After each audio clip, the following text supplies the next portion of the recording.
परमेय और अपरिमेय संख्याएं। कल तक हमने पढ़ा था वास्तविक संख्याओं में परिमेय संख्याएं आती हैं, अपरिमेय संख्या आती हैं। इसमें इसके पहले हम प्राकृतिक संख्या, पूर्ण संख्या, पूर्णांक को पढ़ चुके हैं। इसके आगे हमको आगे पढ़ना है परिमेय संख्या के बारे में। परिमेय संख्या, परिमेय संख्याएं। परिमेय संख्याएं क्या होती हैं, इसको पहले हमें जानना पड़ेगा। परिमेय संख्या ऐसी संख्याएं होती हैं जिसको हम एक फॉर्म आता है P अपान Q, इसके रूप में लिख सकते हैं, जहां पे हमारा Q 0 के बराबर नहीं होना चाहिए और P और Q कोई भी एक P Q एक पूर्णांक होगा, पूर्णांक होगा।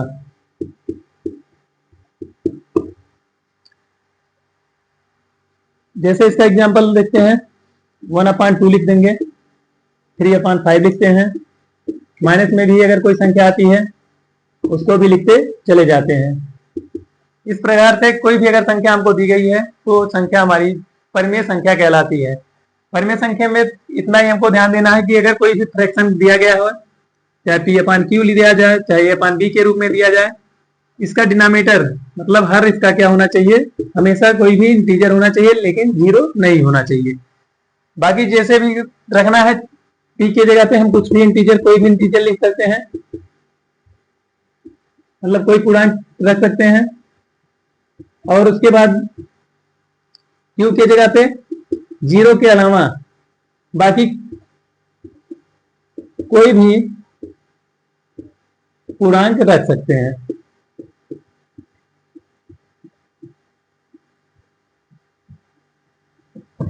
इस प्रकार से हम परिमेय संख्या को डिफाइन कर लिए हैं। इसके बाद आता है हमारा अगला अपरिमेय संख्या।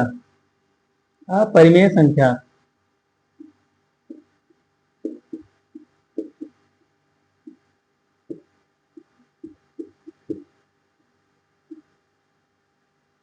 अपरिमेय संख्या के बारे में जैसे हम परिमेय संख्या पढ़े हैं, परिमेय संख्या जो हमारी होती थी P/Q के रूप में लिखते थे।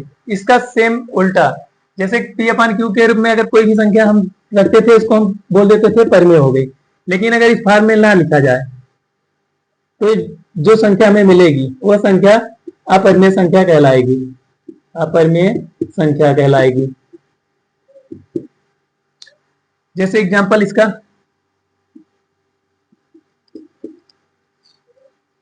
रूट की कोई एक संख्या ले लेते हैं, पाई हो गया, और भी इस प्रकार से संख्याएं होती हैं।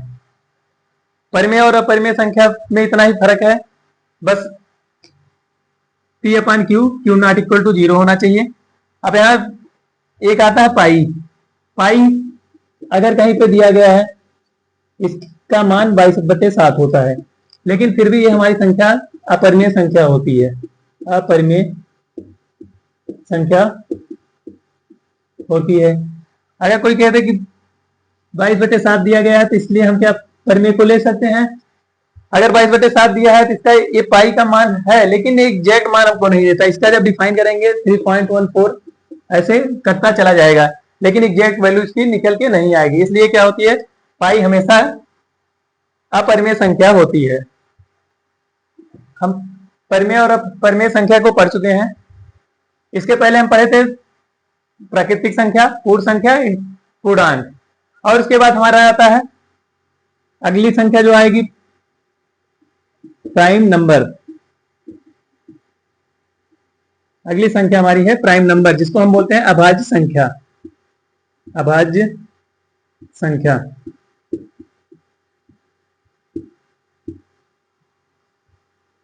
अभाज्य संख्याएं क्या होती हैं, ऐसी संख्याएं जिसके केवल और केवल 2 फैक्टर बने, मतलब कोई ऐसी संख्या दी जाए जिसके सिर्फ और सिर्फ 2 गुणज आए, एक खुद से वो उसका गुणज बने, एक और ओनली 1, मतलब कि एक अकेला 1 रहे और दूसरा इटसेल्फ, स्वयं से। 2 संख्याओं के अलावा किसी संख्या से जो संख्या ना कटे वो हमारी होती है अभाज्य संख्या। ये हो जाएगी ऐसी संख्याएं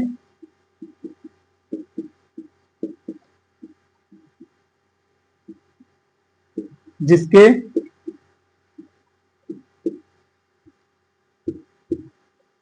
केवल दो गुणनखंड हो। गुणनखंड हो अभाज्य संख्याएं कहलाती हैं। अभाज्य संख्याएं कहलाती हैं। जैसे 2, 3, 5, 7, 11, 13 etc। इस प्रकार से हम देखते हैं कि जो संख्या दी गई है इसमें बड़ी को तो हम डिफाइन कर नहीं सकते हैं, लेकिन एक सबसे छोटी जो संख्या होती है उसको हम डिफाइन करेंगे। सबसे छोटी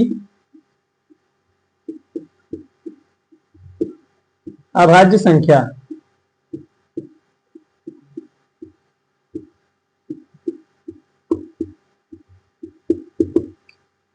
सबसे छोटी अभाज्य संख्या जो होगी हमारे 2 होगी, यानी 2 हमारी सबसे छोटी अभाज्य संख्या है। अगर कोई कहे दे हमारी 1 अभाज्य संख्या क्यों नहीं होती है, इसका रीजन जान लीजिए। 1 का हमारा जब फैक्टर करते हैं सिर्फ 1 आता है, चाहे जितनी बार काटेंगे 1 से कटेगा। लेकिन जो डिफिनीशन दी गई हमारी, ऐसी संख्या जिसके केवल 2 गुणनखंड हो, इसका मतलब इसका है सिर्फ एक गुणनखंड 1 दे रहा है, फिर दूसरी बार करें, तीसरी बार, जितनी बार हम करेंगे सिर्फ और सिर्फ एक अकेला एक ही गुणनखंड होगा। लेकिन जो 2 हमारा है, 2 दिया गया है, इसका 2 से भी कटेगा और 1 से भी कटेगा। इसका कितना गुणनखंड बन गया? 2। 2 फैक्टर इसके निकल के चले आए। जिस संख्या के 2 फैक्टर निकल के आ गए हैं वो हमारी संख्याएं जो होंगी अभाज्य संख्या होंगी। जिसमें 2 फैक्टर नहीं निकल रहे हैं वह संख्या हमारी अभाज्य संख्या नहीं होती है। 2 से अधिक अगर फैक्टर बन रहा है तो हमारी संख्या बदल जाएगी। अगर मान लो 4 दिया जाए तो इसका 1 से कट रहा है, 2 से कट रहा है, 4 से कट रहा है। फैक्टर कितने बन गए? इसके गुणनखंड जो बन रहे हैं 3 बन रहे हैं, इसलिए हमारी यह संख्या अभाज्य संख्या नहीं है। अभाज्य संख्या नहीं है। अगर ये अभाज्य संख्या नहीं है तो ये संख्या कौन सी बन रही है इसको जानना है।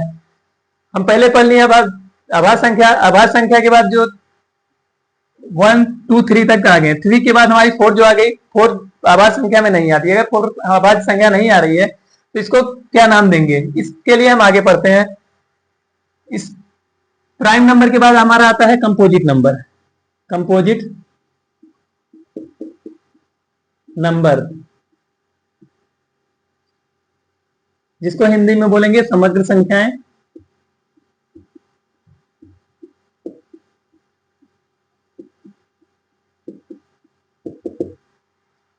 इसमें क्या होता है, ऐसी संख्याएं जिसके 2 से अधिक गुणनखंड हो। ऐसी संख्याएं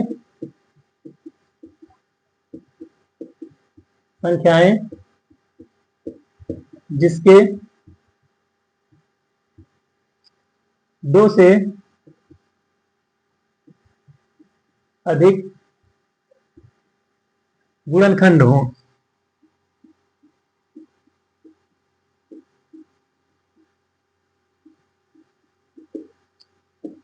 समग्र संख्याएं कहलाती हैं।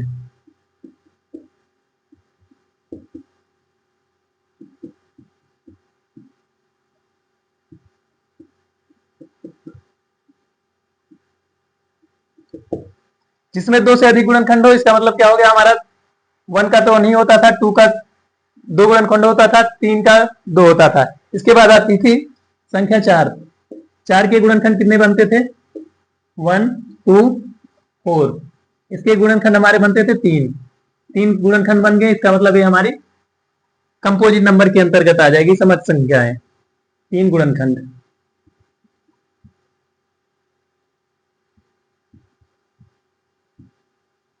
जैसे प्राइम नंबर में मतलब अभाज्य संख्या में सबसे छोटी संख्या आती थी 2। इसी प्रकार से हमारी जो भाज्य संख्या होगी, सबसे समग्र संख्या या भाज्य संख्या इसको बोलते हैं, इसमें क्या होता था, सबसे छोटी इसमें भी निकालेंगे, सबसे छोटी जो संख्या निकल के आएगी 4 आएगी। और एक क्वेश्चन इसमें आएगा आपका, अगर पूछेगा सबसे छोटी सम अभाज्य संख्या, सॉरी सम भाज्य संख्या, तो इसमें आएगी 4। अगर पूछ लिया जाए कहीं पे क्वेश्चन में सबसे छोटी विषम अभाज्य संख्या, सबसे छोटी अगर विषम अभाज्य संख्या, सबसे छोटी विषम भाज्य संख्या, भाज्य संख्या या बोला जाए या समग्र संख्या बोला जाए, एक ही है। भाज्य संख्या ये हो जाएगा 9। अगर विषम में बोला गया तो 9, अगर सम बोला गया तो 4 होता है। अगर सबसे छोटी पूछा जा रहा है तब भी 4 हमारा आंसर आएगा।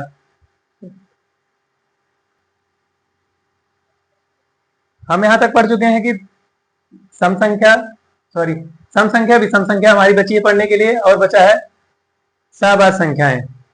इसके बाद हम पढ़ते हैं सम संख्या के बारे में। सम संख्याएं,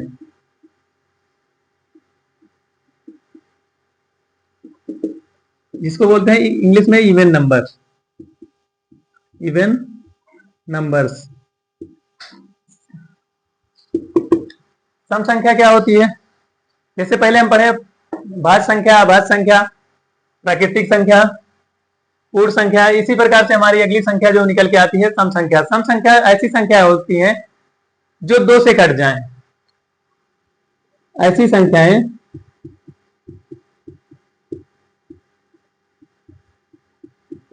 जो 2 से पूर्णतः विभाजित हो जाएं, पूर्णतः विभाजित हो जाएं, विभाजित हो जाएं, सम संख्याएं कहलाती हैं।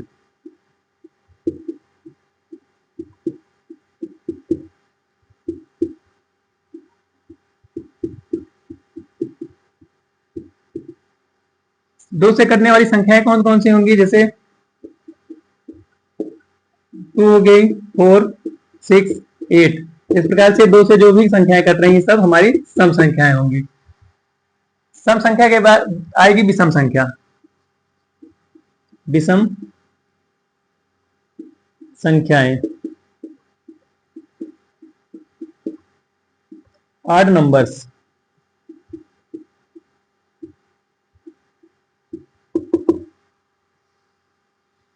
जैसे हम सम संख्या को पढ़े हैं इसी प्रकार से विषम संख्या को पढ़ते हैं। ऐसी संख्याएं जो 2 से पूर्णतः विभाजित ना हो, ऐसी संख्याएं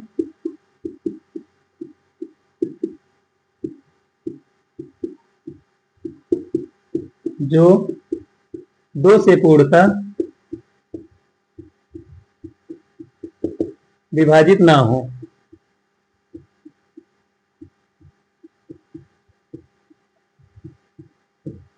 विषम संख्याएं कहलाती हैं।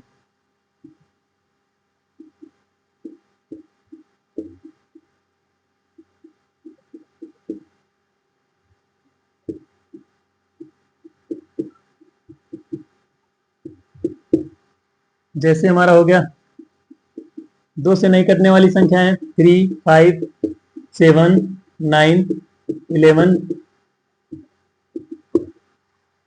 ऐसी संख्याएं जो 2 से ना कटें विषम संख्याएं कहलाती हैं। वे संख्याएं जो 2 से पूर्णतः विभाजित हो जाएं सम संख्याएं कहलाती हैं। इस प्रकार से हम सम और विषम संख्या को पढ़ लिए हैं। इसके बाद आती है सहअभाज्य संख्याएं। सहअभाज्य संख्याएं, अभाज्य संख्याएं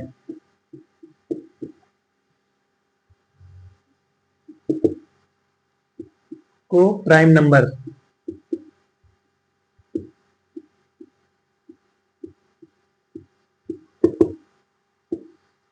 इसमें क्या होगा? 2 ऐसी संख्याएं एक साथ दी जाएंगी जिसमें दोनों का मासा निकालने के बाद 1 आ जाए या 1 आ जाए।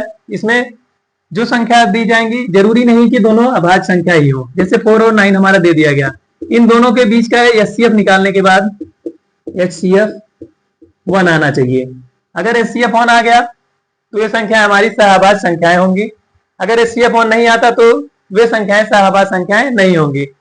इस प्रकार से एक संख्या और इसमें निकल के आती है हमारी जुड़वा अभाज्य संख्याएं। जुड़वा अभाज्य संख्याएं,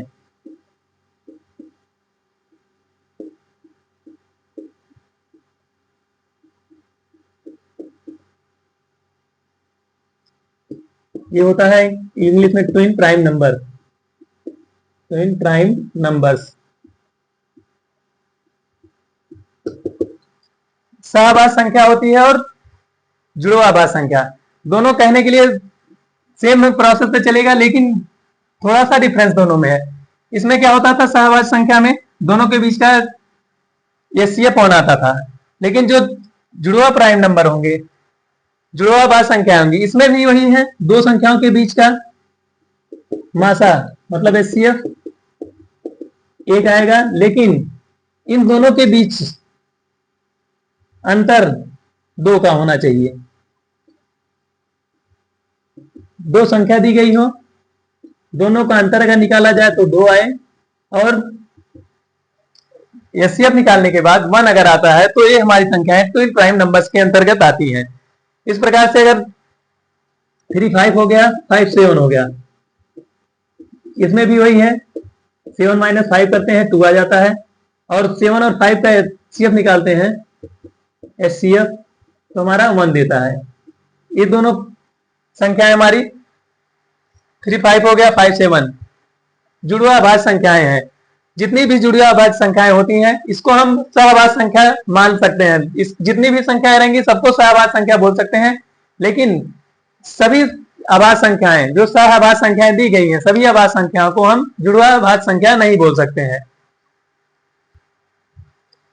हम संख्याओं के बारे में पढ़ रहे थे, तो इसका मतलब अब तक तो हम संख्याएं सब लगभग पढ़ चुके हैं, लेकिन हमें संख्या तो शुरू की मिल रही है, लास्ट वाली संख्याएं नहीं मिल रही। जिससे मान लीजिए 1 से स्टार्ट कर रहे हैं, अंत इसका कहां पे हो रहा है हमें नहीं पता है।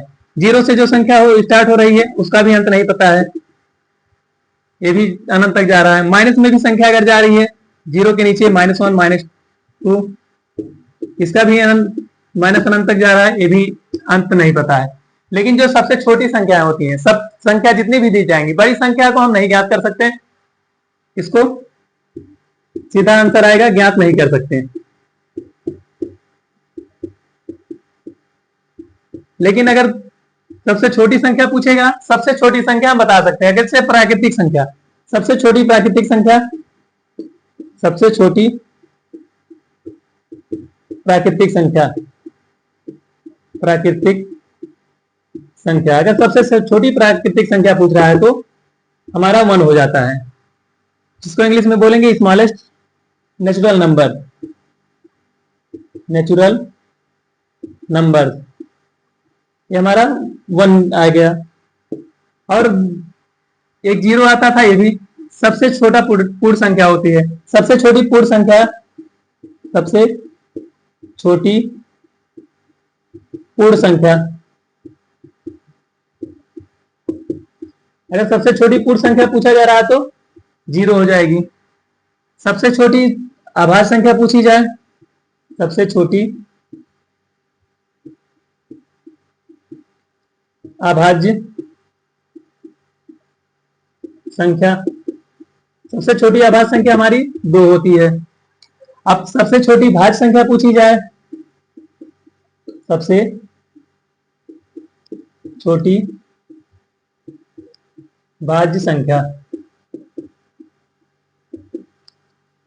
सबसे छोटी भाज्य संख्या अगर पूछी गई तो 4 होती है। और सबसे छोटी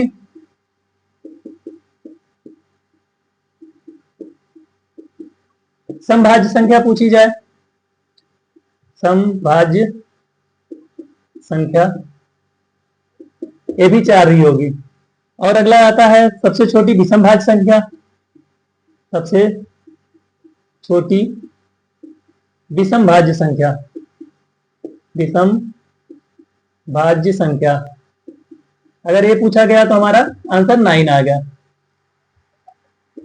ये सबसे छोटी हमारी संख्या होगी। इसमें से एक क्वेश्चन कहीं ऑब्जेक्टिव अगर पूछा जाता है, उसमें दिया जाएगा सबसे छोटी प्राकृतिक संख्या, या तो पूछेगा सबसे छोटी पूर्ण संख्या, अगर पूछेगा सबसे छोटी भाज्य संख्या, सबसे छोटी अभाज्य संख्या, और सबसे छोटी समभाज्य संख्या है, सबसे छोटी विषम भाज्य संख्या, इसमें से पूछेगा। अब कभी भी ये हमारा आंसर नहीं पूछेगा कि सबसे बड़ी, जब भी पूछेगा सबसे छोटी से छोटी संख्या पूछता है।